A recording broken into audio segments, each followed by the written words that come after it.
আসসালামু আলাইকুম ওয়া রাহমাতুল্লাহি তাআলা ওয়া বারাকাতুহু।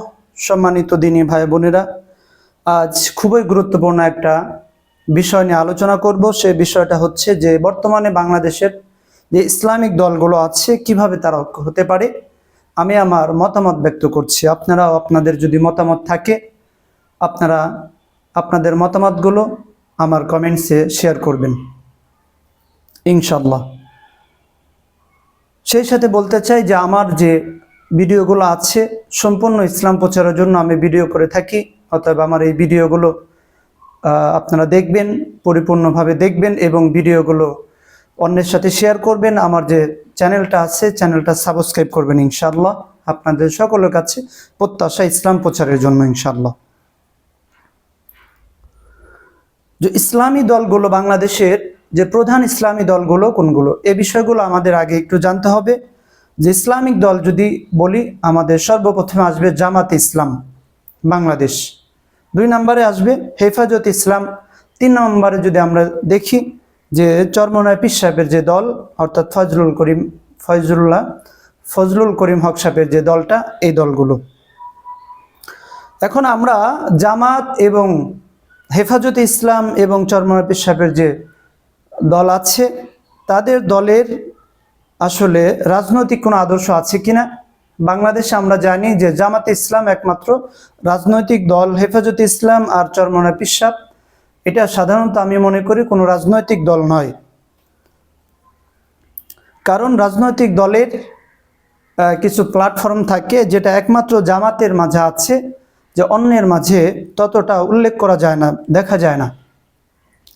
এখন জামাতের ব্যাপারে আমরা একটু কথা বলি। যে জামাতের যে রাজনৈতিক আদর্শ, ধর্মীয় আদর্শ, জামাতের রাজনৈতিক আদর্শ এবং ধর্মীয় আদর্শর সাথে হেফাজতে ইসলামের যে রাজনৈতিক আদর্শ এবং ধর্মীয় আদর্শ আছে, এটা কখনো মিল হবে না। আবার চরমনায় পীর সাহেবের সাথেও যে আছে যেটা, এটাও কখনো মিলবে না। এখন বাংলাদেশের যে আমাদের যে ফ্যাসিস্ট সরকার ছিল, অর্থাৎ শেখ হাসিনা সরকার ছিল, সেই সরকার বিদায় নিয়েছে। এখন বাংলাদেশে প্রত্যেকটা মানুষ, মুসলিম যারা আছে তারাও চায় যে ইসলামিক দলগুলো ক্ষমতায় আসুক। এটা মানুষের প্রত্যাশা, এটা মানুষ আকাঙ্ক্ষা করছে। কিন্তু আমরা সাম্প্রতিক দেখতে পাচ্ছি যে ইসলামিক দলগুলো যে আছে, ইসলামিক দলগুলোর যে বক্তারা আছে, তারা এখন বিভিন্ন ধরনের, কেউ জামাতের বিরোধিতা করছে, কেউ জামাত আবার হেফাজতের বিরোধিতা করছে, আবার চরমনায় পীর সাহেব বিরোধিতা করছে। দলগুলো সরাসরি করছে না, কোনো কোনো ব্যক্তিকে নিয়ে করছে। যেমন জামাত, যদি জামাতকে তখনই সমর্থন করা হবে, ঐক্য করবে ফজলুল করিম সাহেব এবং হেফাজত ইসলামের যে মামুনুল হক সাহেব ছিলেন, তিনি বলতেছেন যে জামাতকে তাদের আকীদা সংশোধন করে আসতে হবে। দেখেন, জামাত কখনোই তাদের আকীদা সংশোধন করে কখনো হেফাজতের সাথে ঐক্য করবে না। যদি করে তাহলে তারা আর রাজনৈতিক দল হিসেবে টিকতে পারবে না। তখন হেফাজত হবে মূল দল, জামাত হবে তাদের অনুসারী। এই জন্য জামাতের যে আদর্শ আছে, তারা কখনো তাদের আদর্শ বিসর্জন দিয়ে কখনো হেফাজতের সাথে ঐক্য করবে না, চরমনায় পীর সাহেবের সাথে ঐক্য করবে না। কিন্তু তারা বলছে যে জামাতকে সাথে ঐক্য তখনই সম্ভব, জামাত যদি তাদের যে আকীদাগত যে ধারণাগুলো আছে এগুলো যদি তারা সংশোধন করে আসে, তাহলে ঐক্য করতে সহজ হবে। জামাত সরাসরি বলে নাই, জামাতের ভাবসাম্য হচ্ছে যেহেতু আমাদের আল্লাহ এক, আমাদের নবী এক, আমাদের কোরআন এক, এদিক থেকে আমরা সবাই এক। এই জন্য আর নতুন করে আকীদার বিষয় না, যেহেতু আমাদের মূল থিম যেটা, এটা যেহেতু আমরা একত্রবদ্ধ আছি, অতএব আমাদের ঐক্য হতে কোনো সমস্যা নেই। কিন্তু মামুনুল হক সাহেবের যে হেফাজতে ইসলাম আছে এবং চরমনায় পীর সাহেব আছে, তারা বলতেছে না, এছাড়া আরও কিছু মৌলিক আকীদা আছে যেগুলো সংশোধন করলে তাহলে আমরা জামাতের সাথে কি করব, ঐক্য করতে পারবো।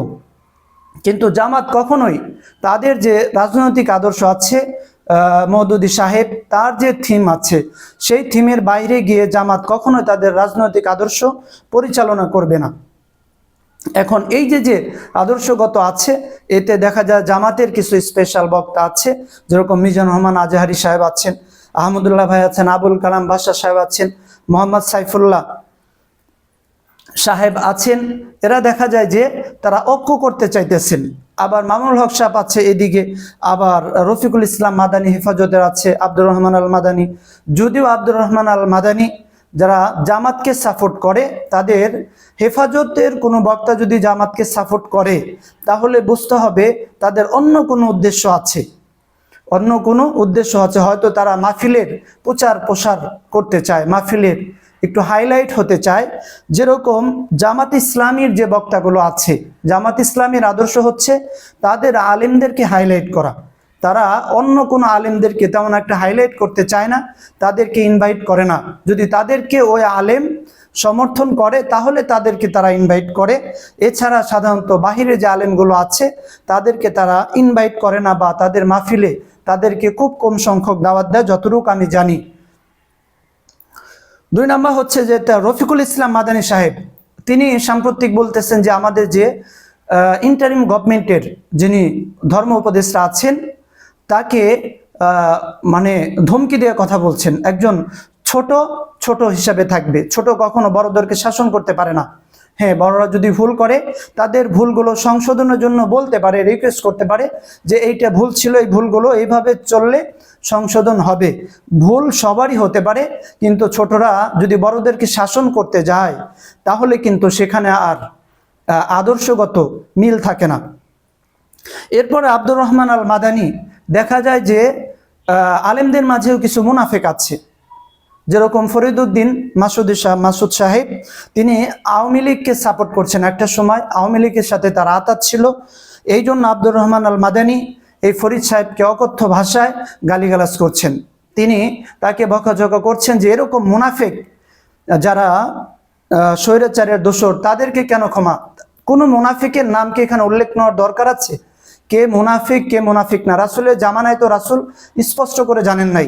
মুনাফিকদের থেকে দূরে থাকতে হবে, তাদের নাম নেওয়াটা যেহেতু রাসূল নেন নাই, আমরাও নিতে চাই না। অতএব এইসব নামগুলো উল্লেখ করে আমাদের যে ইসলামিক ঐক্য আছে, মুসলিম ঐক্য আছে, এই ঐক্যটা বিনষ্ট করার চেষ্টা করতেছে। এই জন্য ইসলামিক বক্তা যারা আছে, যেরকম ফয়জুল হক সাহেব আছেন, মামুনুল হক সাহেব আছেন, এরপরে রফিকুল ইসলাম মাদানী, তিনি প্রত্যেকটা বিষয়ে দেখা যায় যে অতির বাড়তি কিছু কথা বলেন। আসলে কোনো কিছু বাড়তি কিছু ভালো না। আপনি যদি বলতেই চান তাহলে একান্ত মুরব্বী যারা আছে তাদেরকে দিয়ে যদি বলানো হয় তাহলে যতটা না রিয়াক্ট হবে, নিজে বললে তার চেয়ে বেশি রিয়াক্ট হবে, ক্ষতিকর হতে পারে। আবার শায়েখ আলী হাসান ওসামা দেখলাম যে চমৎকার কিছু কথা বলেছেন। এই জন্য আমাদেরকে সবার মতামত, যাদের যে মতামত আছে সেগুলো পেশ করবে, কিন্তু রাজনৈতিক যে আদর্শ আছে, হেফাজতের ইসলামের যে আদর্শ আছে, এই আদর্শ কখনো জামাত মানবে না। আবার চরমনার পিসাবের যে আদর্শ আছে, ওই আদর্শ কখনো হেফাজত ইসলাম মানবে না। কারণ চরমনা হচ্ছে একজন পীর, আর হেফাজত হচ্ছে কওমি ঘরানার দেওবন্দিকে অনুসরণ করে, আর জামাত কখনো কওমিদের অনুসরণ করবে না পরিপূর্ণভাবে। এই জন্য যদি আমরা ঐক্য করতে চাই, যার যার মত এক জায়গায় রেখে ইসলামিক যেন এই বাংলাদেশে আসতে পারে, সকলকে সবার মতের ঊর্ধ্বে গিয়ে একটা আদর্শে এসে সবাইকে তাদের ঐক্যর প্ল্যাটফর্মে আসতে হবে। এখন যে ছোট ছোট যে বিষয়গুলো আছে, মতানৈক্য আছে, এগুলো ধরেও যদি বসে থাকে তাহলে আমার মনে হয় না যে ইসলামিক দলগুলো তারা ঐক্য করতে পারবে। 3 নম্বর বিষয় হচ্ছে যে আলেম দাঁড়াইলেই কি ভোট পাবে? আমরা চরমোনার পীর সাহেবকে দেখেছি, তিনি তার এলাকাতে তিনি নির্বাচিত হতে পারেন নাই। আমরা জামাতের কয়েক বক্তাকে দেখেছি, জামাতের কয়েক নেতাকে দেখেছি যে তাদের, যেরকম আল্লামা সাইদি সাহেব ছিলেন, তিনি তো চলেই গেছেন, তিনি কিন্তু আবার নির্বাচিত হয়ে এসেছিলেন। এই জন্য জামাত যদি নির্বাচনে দাঁড়ায় তারা ভোট পাওয়ার সম্ভাবনা আছে, কিন্তু হেফাজতে ইসলাম এবং চরমোনার পীর সাহেব তারা যদি নির্বাচনে দাঁড়ায় তাহলে কতটুকু তারা জনগণের সাপোর্ট পাবে এটা দেখার বিষয়। শুধু ঐক্য ঐক্য না বলে আমার মনে হয় যে প্রত্যেকটা রাজনৈতিক ইসলামিক দলগুলো আছে তাদেরকে ডেকে প্রত্যেকটা বাংলাদেশে প্রত্যেকটা জেলায় তাদেরকে এক একটা, যেখানে যার প্রায়োরিটি বেশি তাদেরকে এক একটা সিট দেওয়া। এরপরে যদি তারা সরকার গঠন করতে পারে, তারা কোন কোন পদ পাবে কোন কোন মন্ত্রিত্ব পাবে, এই মন্ত্রিত্বগুলোকে ক্লিয়ার করে নিয়ে ইসলামিক দলগুলো, যেহেতু সাধারণ মানুষ চাচ্ছে যে একবার বিএনপিও ক্ষমতায় এসেছিল, আওয়ামী লীগ ক্ষমতায় এসেছিল, আমরা তাদের শাসনগুলো দেখেছি। সাধারণ মানুষ চায় যে ইসলামিক দলগুলো ক্ষমতায় আসুক। ইসলামিক দলগুলো ক্ষমতায় আসলে তাদের শাসন ব্যবস্থা কেমন হবে, এটাও সাধারণ জনগণ দেখতে চায়। এই জন্য আমার বিনীত অনুরোধ থাকবে যে জামাত ইসলামের প্রতি, হেফাজতে ইসলামের প্রতি এবং শায়েখে চরমনায় পিসাব সহ এনায়েতুল্লাহ আব্বাসী যারা আছেন, আপনারা সকলে সব হিংসা ভেদাভেদ ভুলে যান। সব কিছু ভুলে গিয়ে যে মূল আকীদার গুলো ঠিক রেখে অন্যান্য যে আকীদাগুলো আছে এগুলো সংশোধন করেন, তাদেরকে ব্যক্তিগতভাবে নসিহত করেন। এগুলো আমরা ওয়াজের ময়দানে যেন এগুলো নিয়ে কাদা ছড়াছড়ি না করি। আমাদেরকে সকলকে সংঘবদ্ধ হয়ে একটা ইসলামিক রাষ্ট্র আমাদেরকে, সাধারণ মানুষ যারা আছে তাদেরকে যেন আমরা উপহার দিতে পারি। আল্লাহ রব্বুল আলামিন যেন ইসলামিক যত আদর্শ আছে সবগুলো আদর্শ জানিয়ে এক প্ল্যাটফর্মে আসতে পারে। আল্লাহ রব্বুল আলামিন যেন আমাদেরকে সেই তৌফিক দান করেন। আমিন।